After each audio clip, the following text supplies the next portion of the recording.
Welcome to the Deep Dive. We got a stack of sources here today, all focused on a book that, well, it asks this question that can really shake things up. Your money or your life? That's the one. Vicki Robin and Joe Dominguez's classic. And our mission today is really to get into this material, unpack it, and understand its core challenge. It's a whole different way of thinking about money, work, life itself, really. Yeah, and looking at its origins is fascinating. Published back in 1992. That timing, that context feels really significant, doesn't it? Oh, absolutely crucial. I mean, think about it. It lands right after the 80s, which was, often seen as this decade of excess, consumerism booming, debt rising. Right. But at the same time, you had this growing environmental awareness bubbling up. So the book felt like a direct response, almost, a radical counter-narrative to the more is always better vibe. It really tapped into something people were feeling. A need for a different path. So Yeah. who were Robin and Dominguez, the people behind this? Well, they were a really interesting pair. Joe Dominguez, he actually started out on Wall Street, financial analyst.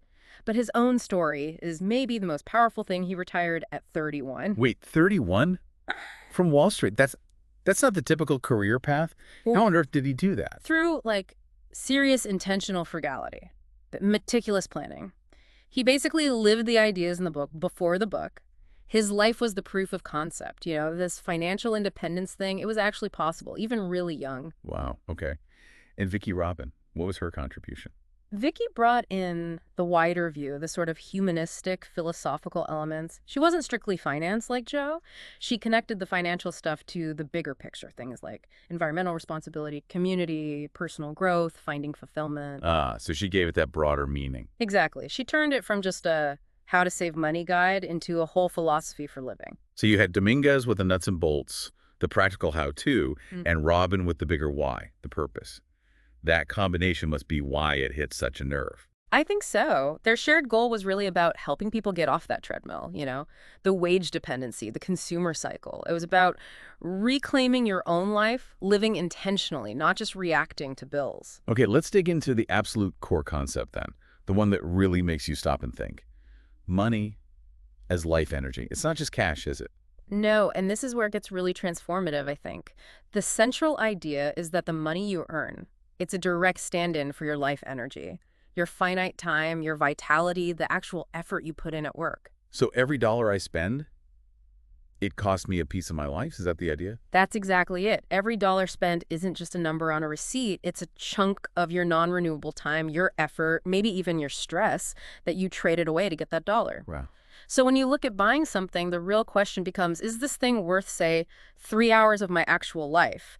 It forces this really deep, almost philosophical reflection on every single choice, a trade-off between earning and actually living. Man, that changes everything about looking at a price tag. And they don't just leave it there, floating as an idea. They give you a tool to actually measure it, right? The real hourly wage. Yes. And this calculation is often a huge eye-opener for people. The book says your stated salary, your hourly rate, that's not your real wage per hour of life spent. Yeah. You've got to factor in all the hidden costs associated with the job. Hidden costs, like commuting.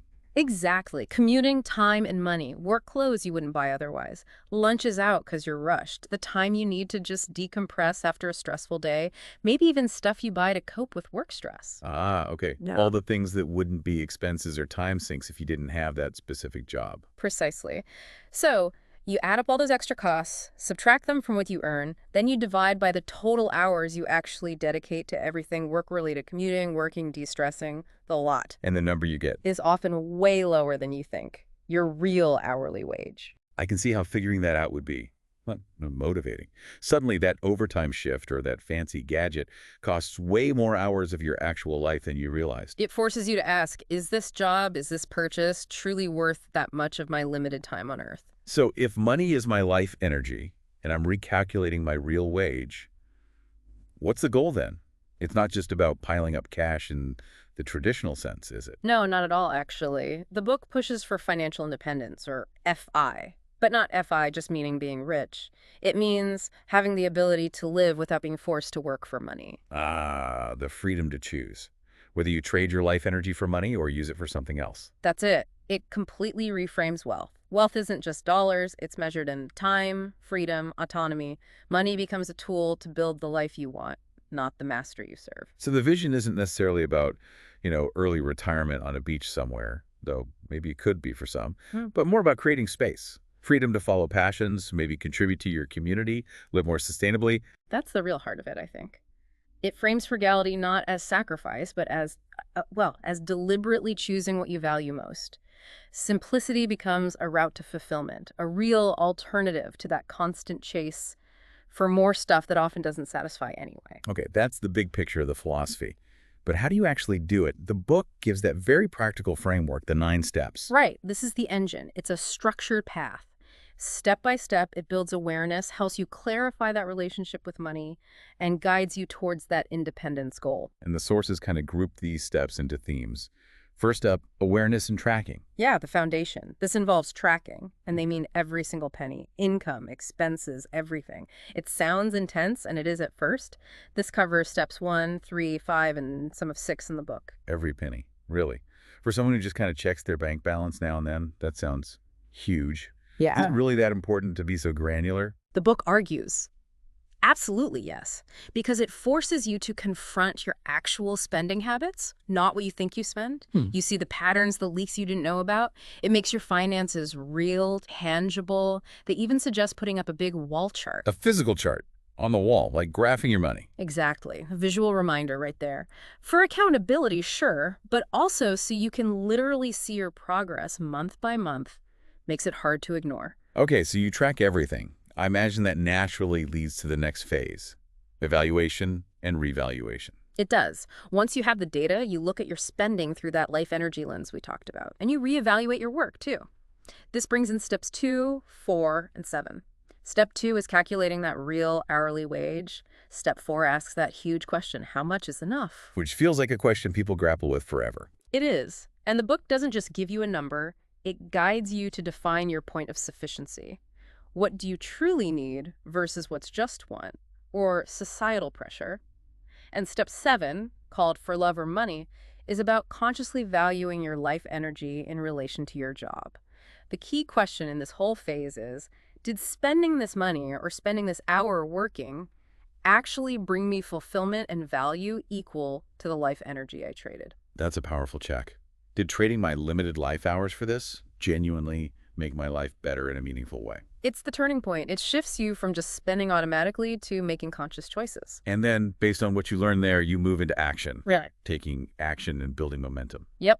This means deliberately cutting back on the spending you've decided isn't worth the life energy cost that links back to step 7 again, evaluation driving action. And it also means thinking strategically about your income, maybe finding ways to work more efficiently or finding work that pays a better, real hourly wage. That's part of step 8. And where does all this lead? What's the destination? It leads towards something called the crossover point.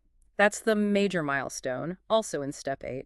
It's the moment when the income from your savings or investments, your passive income, becomes equal to or greater than your monthly expenses. The point where your investments cover your enough budget. Exactly that. It's the tangible sign that you've achieved financial autonomy. From that point on, working for money is optional, not a necessity. You can choose based on passion or purpose. Now, beyond just the personal finance steps, the book really takes aim at consumer culture itself. Oh, yeah, it's a strong critique. It basically argues that modern consumer culture is set up to keep you needing more, wanting more. It ties your self-worth to possessions, keeps you feeling slightly dissatisfied, so you'll buy the next thing. It's designed to keep you on that treadmill, basically. Yeah. Definitely not designed to help you reach a crossover point. Right. And the book holds up voluntary simplicity as a kind of quiet rebellion against that.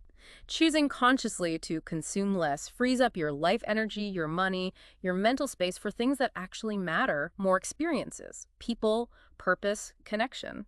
And that core question, how much of your life are you willing to trade for money? That feels timeless, universal. Absolutely. It hits at a fundamental human level, regardless of the specific economy or culture you're in. It's about what you truly value. And you could argue it's even more relevant now than when it was written in '92. I'd say so, yeah. Just look around. Rising living costs, huge student debt burdens, the precariousness of the gig economy, housing crises, not to mention the urgency of the environmental situation, things like minimalism, the FIRE movement, the whole conversation around work-life balance. These are all echoes of the questions this book was asking decades ago. People are actively searching for alternatives. Now, the framework is powerful. Hmm. But the sources also mention some, let's say, nuances or ambiguities. It's not presented as like a rigid set of rules you must follow perfectly. That's true. It offers a clear path, but there's room for interpretation. For instance, defining enough that's deeply personal, isn't it? Your enough could be radically minimalist, or it might be a more moderate level of comfort. The book helped you find your answer. And that core idea of quantifying life energy, it's powerful, but can you really put an exact dollar value on, say, the stress of a terrible commute or the joy of work you love? It's definitely a challenge. It's not meant to be a perfect scientific equation down to the last cent. It's more of a conceptual tool, to shift your perspective, get you thinking differently. The value is in the reflection it prompts, even if the numbers are a bit subjective. There also seems to be maybe a slight tension.